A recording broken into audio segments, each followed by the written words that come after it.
expressing the sounds in Roman letters as best he knew how. But just now a prime significance was the fetish, which was possibly what this cult had cherished, and around which they danced when the aurora leaped high over the ice cliffs. It was, the professor stated, a very crude bas-relief of stone, comprising a hideous picture and some cryptic writing, and so far as he could tell, it was a rough parallel in all essential features of the bestial thing now laying before the meeting. This data, received with suspense and astonishment by the assembled members, proved doubly exciting to Inspector Legrassi, and he began at once to ply his informant with questions. Having noted and copied an oral ritual among the swamp cult worshippers his men had arrested, he besought the professor to remember as best he might the syllables taken down amongst the Diabolist Esquimaux.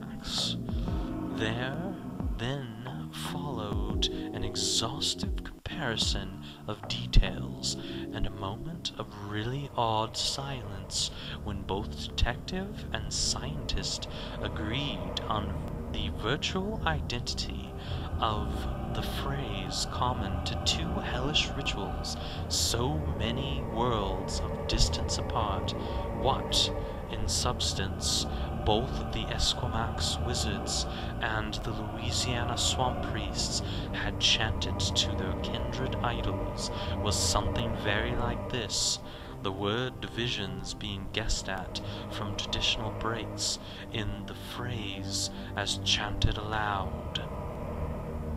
Vunaglui Magal Wanavu Cthulhu Rally Waga Agel Futagan.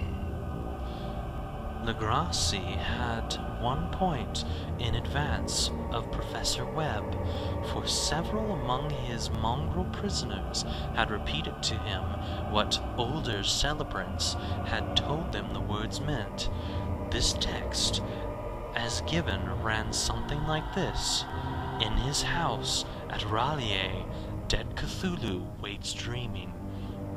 And now, in response to a general and urgent demand, Inspector Legrassi related as fully as possible his experience with the swamp worshippers, telling a story to which I could see my uncle attach profound significance.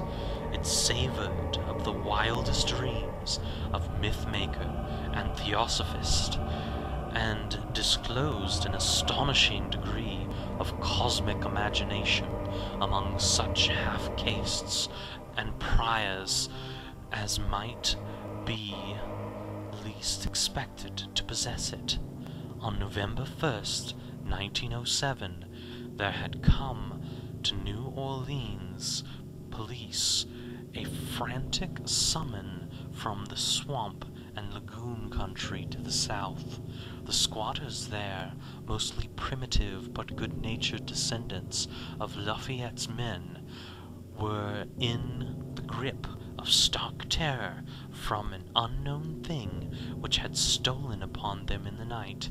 It was voodoo, apparently, but voodoo of a more terrible sort than they had ever known, and some of their women and children had disappeared since the malevolent tom-tom had begun its incessant beating far within the black haunted woods where no dweller ventured. There were insane shouts and harrowing screams, soul-chilling chants and dancing devil flames, and the frightened messenger added, the people could stand it no more. So a body of 20 police, filling 2 carriages and an automobile, had set out in the late afternoon with the shivering squatter as a guide. At the end the passable road they alighted, and for miles splashed on in silence through the terrible cypress woods where day never came. Ugly roots and malignant hanging nooses of Spanish moss beset them, and now and then a pile of dank stones or fragment of rotting wall intensified by its hint of morbid habitation, a depression which every malformed tree and every fungoous islet combined to create. At length the squatters' settlement, a miserable huddle of huts, hove in sight, and hysterical dwellers ran out to cluster around the group of bobbing lanterns.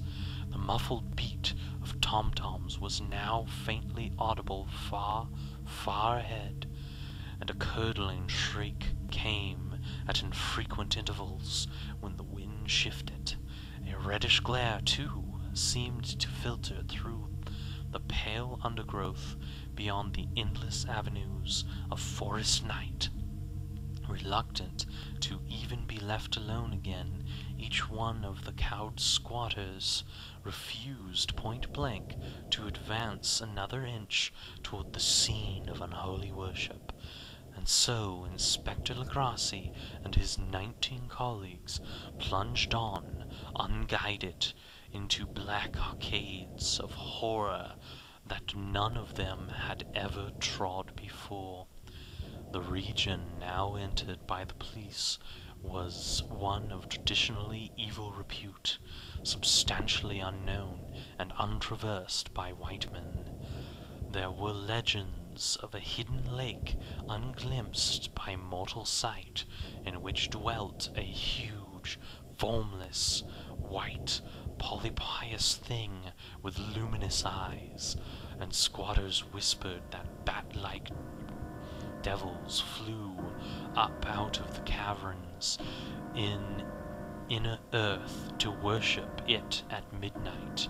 They said it had been there before Dibbenville, before La Salle, before the Indians, and even before the wholesome beasts and birds of the woods.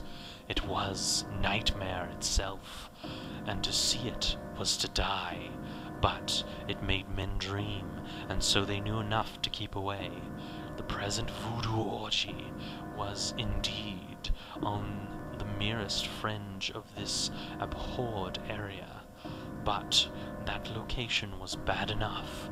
Hence, perhaps, the very place of worship had terrified the squatters more than the shocking sounds and incidents.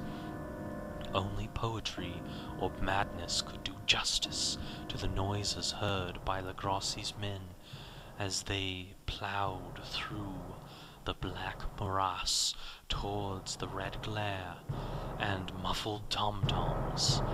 There are vocal qualities peculiar to men, and vocal qualities peculiar to beasts, and it is terrible to hear the one when the source should yield the other. Animal fury and organistic peculiar license here whipped themselves through demonic heights by howls and squawking ecstasies that tore and reverberated through those nighted woods like pestilent tempests from the gulfs of hell. Now and then the less organized ululation would cease, and from what seemed a well-drilled chorus of hoarse voices would rise and sing song, chant that hideous phrase or ritual.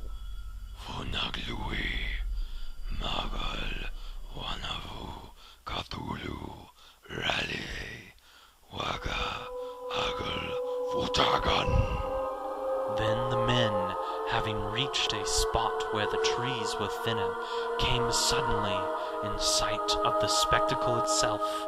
4 of them reeled, 1 fainted, and 2 were shaken into a frantic cry, which the mad cacophony of the orgy fortunately deadened. Legrassi dashed swamp water on the face of the fainting man, and all stood trembling and nearly hypnotized with horror.